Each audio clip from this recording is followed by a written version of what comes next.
所以我觉得怎么去解这个盘，我觉得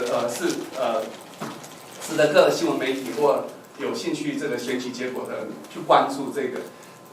这我们都知道结果就是这样，就是一来一往差了16.9%，但是为什么会有这样的差距？也就是说，原来有11.9%支持韩国瑜的人，现在不支持了。他们是什么原因不支持？原来这个不支持蔡英文的有多了5%的支持者，为什么支持？那我们当然可以说大概最近比较大的2个事件，我个人觉得，一个就反送中的这个事件，那另外一个当然就是郭台铭他不服气整个国民党的初选结果。我相信这2件事情都对整个选举这1个半月有这么大变化，都有很大的一个影响。那至于这个影响是怎么样的一个影响，细部的影响，在每一个这个选民里面是怎么样对他产生影响，我觉得是值得我们后续去观察。分众是赢过蔡英文，那现在多了40到19岁，还有国中、高中职的学历。这2块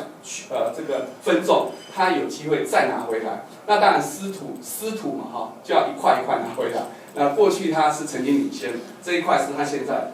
是落后的。那再来就是说，我觉得也是值得我们观察的是说，即使韩国瑜现在的选情是低迷的，一路走跌下来，但是呢，支持换韩的比例其实并没有再进一步扩大。跟上一波的比较的话，其实差不多的，那特别是泛蓝的支持者，他还算是有稳固下来，有72%的泛蓝支持者是就是不支持泛韩，只有20%的泛蓝支持者是支持泛韩，所以他基本上还是拿了正蓝旗，还是代表蓝军。到现在这个时间点，即使他是选情低迷，还是没有被挑战到在韩军的族群里面。科王结盟是韩国瑜离蔡英文的制度最近的一种组合，就是说它比柯单独或者是郭单独来说，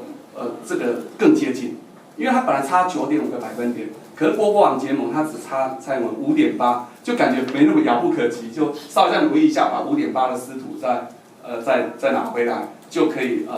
又重新站上挑战者的位置，所以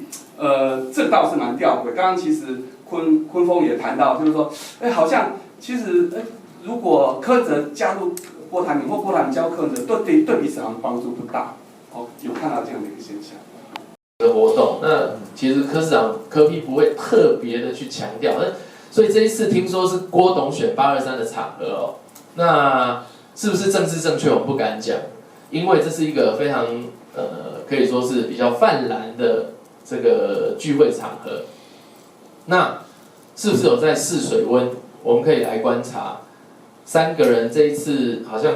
已经都有表态要出席，可是柯市长又说他要先离开，所以我们也看不懂这个桃园3结1之后，823炮战能不能这个守住铁三角的城池毕竟现在大家都在互相试探的阶段，然后几篇的报道也提出了。这个3巨头虽然有谈好，但是底下的幕僚却是意见不一，这个也为未来的合作增添变数。